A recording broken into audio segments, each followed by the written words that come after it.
All right, so you got to, why don't you explain what this is, and we can just jump into some of the questions you have about Circuitmaker.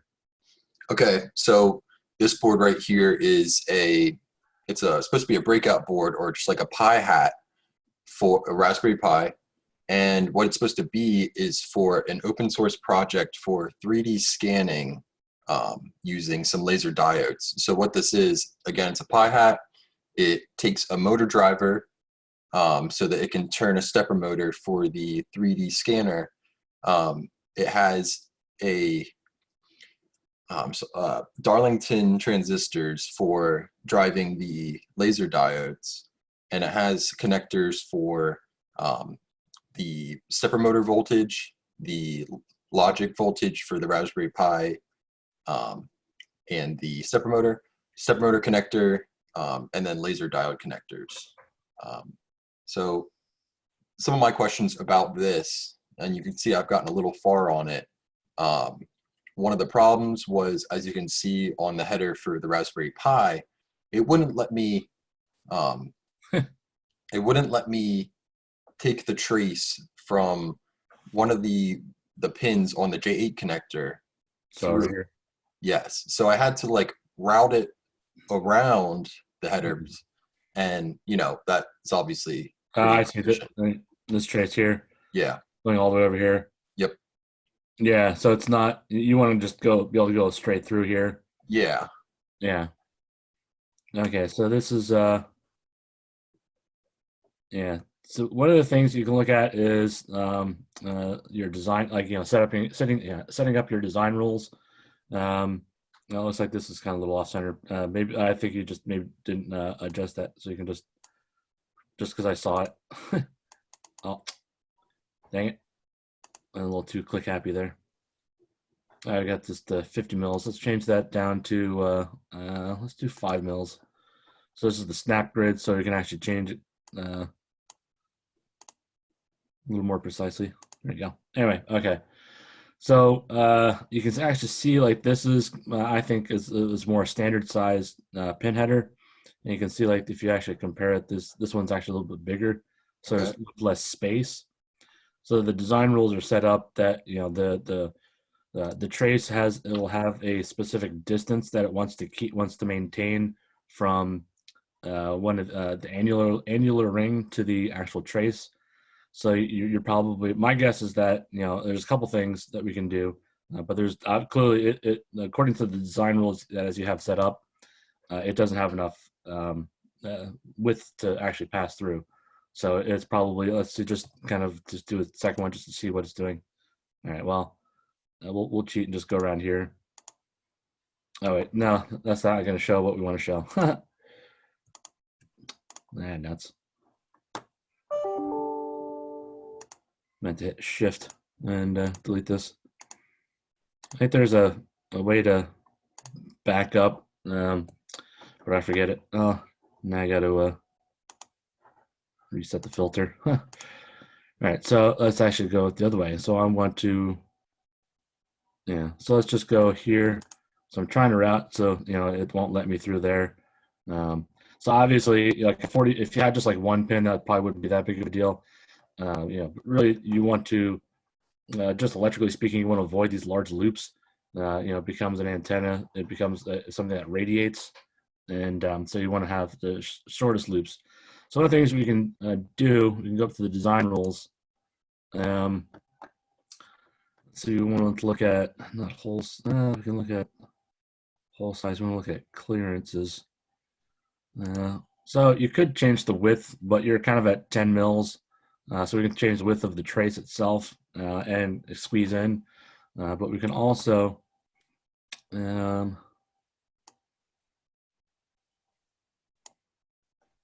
yeah, let's skip that part.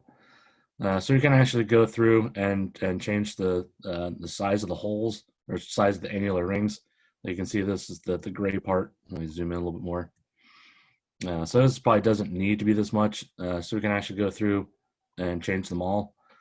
You could do it, if you really wanted to waste time.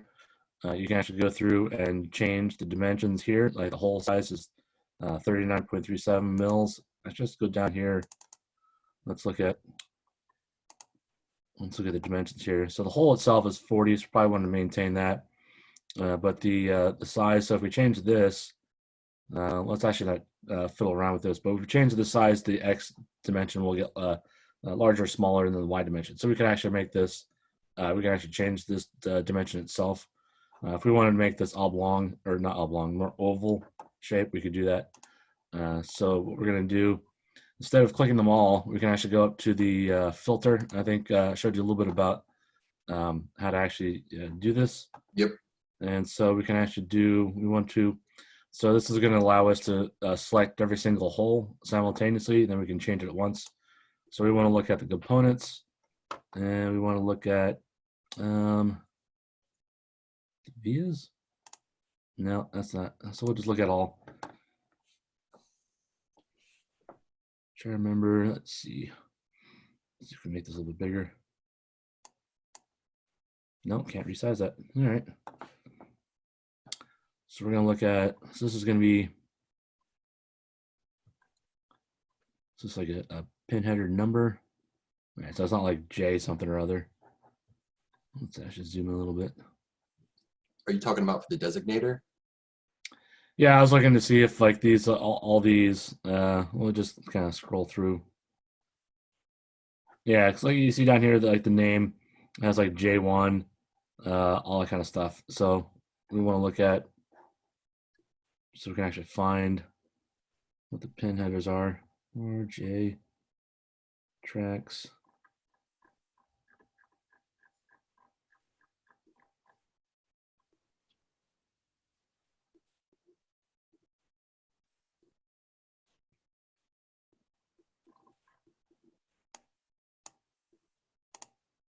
Yep. Was it J1? There we go. Okay, so we want to do, that's what I was looking for. So we want to select all the J1s. Well, it starts there. So we'll select that. And then I think we just, we can just hit shift. And scroll down a little further. J11, that's the last one. All right, so we just selected all of the actual pins or the of the header itself, and we want to do all layers because we want to make sure we get the top and bottom because this device is a through hole, so it has a hole going through it and an annular ring on the top and the bottom of the layer, or top and bottom layer.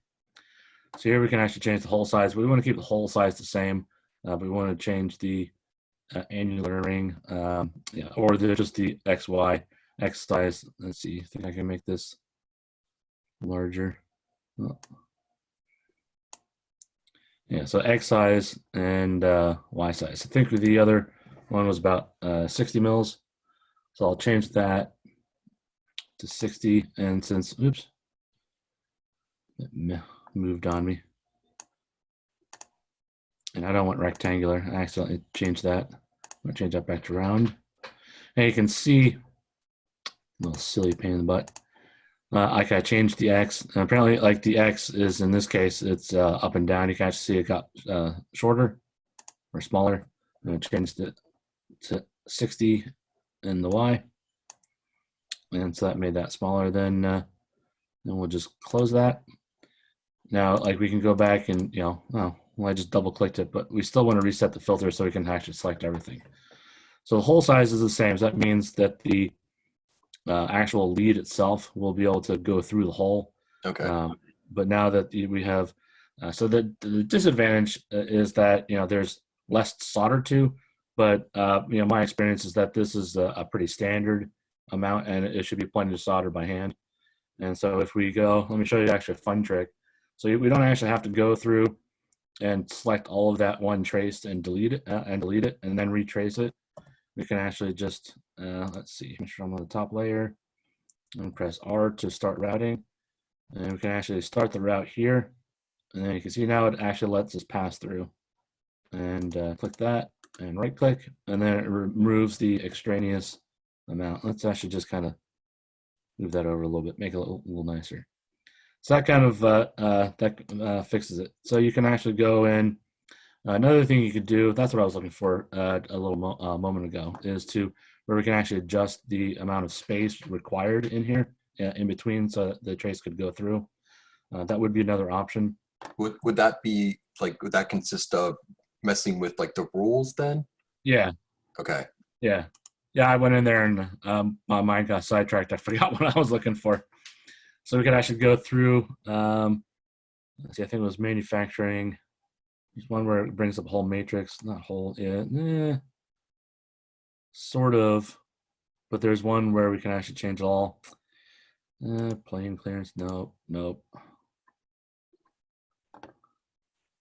Threading, party layers, corners, nope. Don't you hate it when you're looking for something? You can find it right away when you're not looking for it.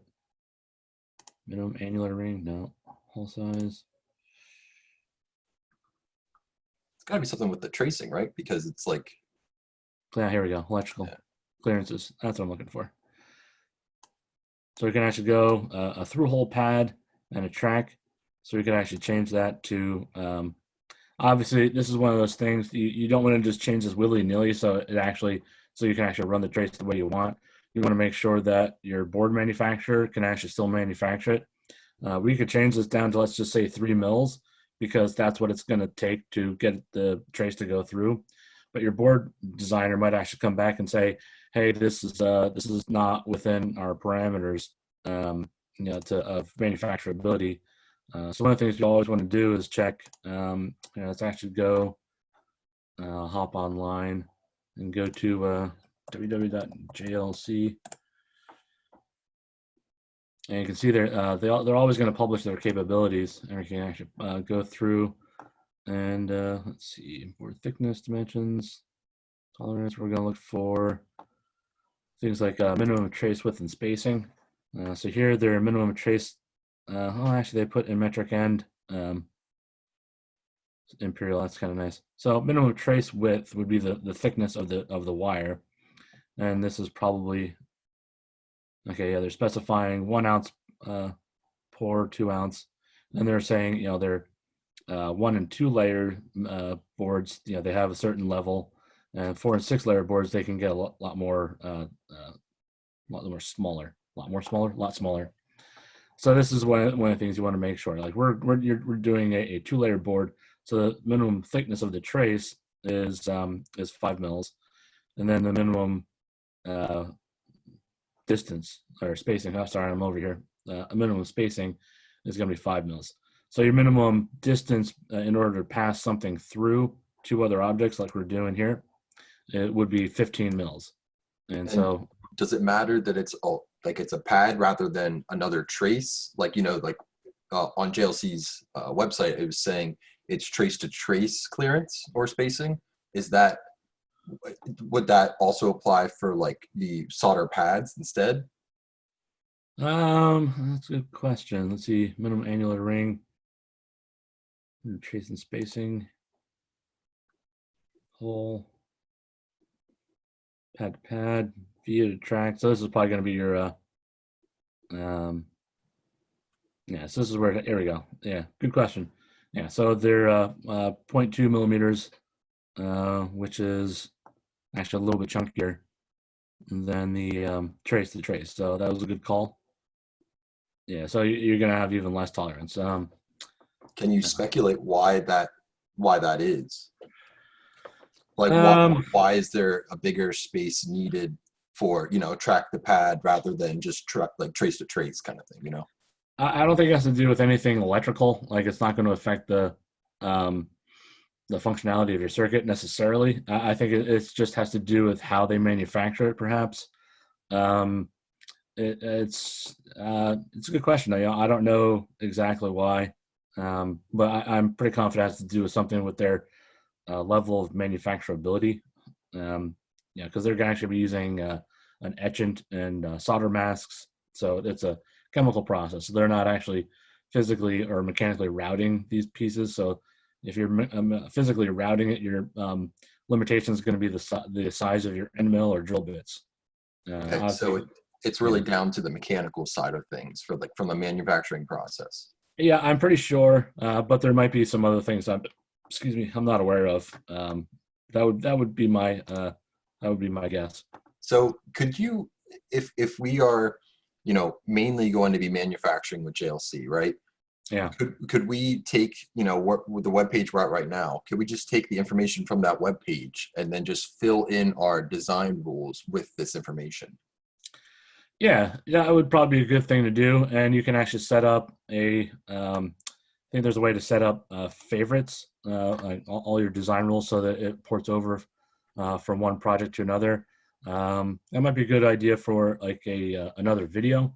Because Uh, surely you could like take all the minimum, like, you know, the most resolute that JLC can, manufacture at, and set those all as your minimum. And that way, like if you set it and forget it, and if you're only ever going to be manufacturing with JLC, you could just be like, these are my rules. If I get a red error, that means I know I can't do it. Like just physically, yeah, at least with this manufacturer. yeah, probably a smart way to do it. So it'd have to do with I haven't actually done that. Usually, I just most of the stuff I'm doing is going to be well within the tolerances that are that are the default. This one just happened to be a chunky hole or a chunky annular ring, but we can just change that and everything's fine. Um, but I think there is a way. Let me just look real quick. System preferences that you can set up like kind of like a favorites. Yeah. So here you can actually set up. So this is yeah, I didn't really describe what I was doing. So I went to the system preferences, and you can set up kind of like favorites. So here you can like favorite interactive routing widths, favorite interactive routing vias. But it doesn't look like it's going to be like a. That's a good question. I'm gonna have to look into that because it would be nice to, like you said, set up all your rules once, and every time you start a new project, it imports all those rules. You don't have to go in and change them. Yeah, But exactly. yeah, I'll have to look into that. But that's a good question because it would be a real pain in the neck to, just have to go through and change designs every time. But all right, so does that answers your question of how to do that? So you can actually go if you were, you can actually go in here and measure. Let's see. Let's do dimensions, linear. Oops. We always want to make sure we're on the right layer. Like I saw, just for example, we'll get to this next. You've got your dimensions on your top layer, and so this is actually will be copper on the board. They'll actually manufacture this as a trace, Oh, so it okay. can cause problems. But we'll get to that just in just a second. All right, so we can go through dimensions. Let's see, measure. No, this isn't what I wanted to do. I want to tools. I want to do distance between primitives. Ha. So we want to measure this. So the orange is kind of the solder mask expansion layer. So that's not actually part of that's the so like the gray is the edge of the actual metal of the actual annular ring, and so the orange represents the extra space where the solder mask starts. So we want to measure. Let me zoom a little bit more so I can do this. No, see, and I also want to go back. We can change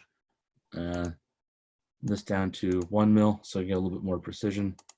And that was actually tools and distance between primitives. That's better. And so you click there, and we'll just go straight across and click there. Okay, it's not telling me anything. It's yeah, I've had this problem before. It's let's just selected primitives. Oh, stop it. So select that. Nuts. I keep hitting the control button, not the shift. Every program's got to do something different. Yep. All right, now we go to selected primitives. Uh-huh. Okay. So that's not how you do that. Only length of lines and arcs can be calculated. Oh. All right, well, let's just do it the old-fashioned way. Just click the distance. Sometimes doing things the like a smart, let's actually, reset that so we can actually see a little better what we're doing. So measure distance. That's all we want to do. Oh, I meant to measure from here and over to there. So that's roughly, so we're talking 39 mils now. So that's plenty of spacing. It actually gives us a metric. So if we have 0.2, 0.2, and whatever the thickness of the trace was, yeah, so 0.2, 0.2, and let's just call it 0.1 for the minimum trace. So we have, I've got plenty of space now in Talking between. millimeters right now?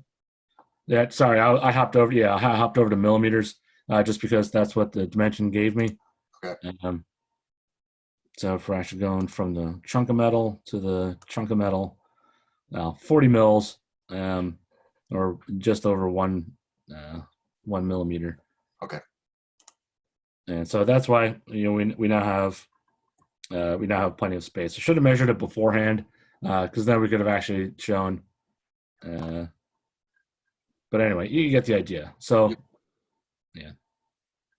All right. So now everything. So now you should be able to pop in through and yeah. So I'll do. Since we're on a team. Yes. All right. Looks like we're recording now. I'm going to start sharing my screen. I'm going to just share my screen, not just the, because might want to jump to like a data sheet or something. Okay. If we do. Okay.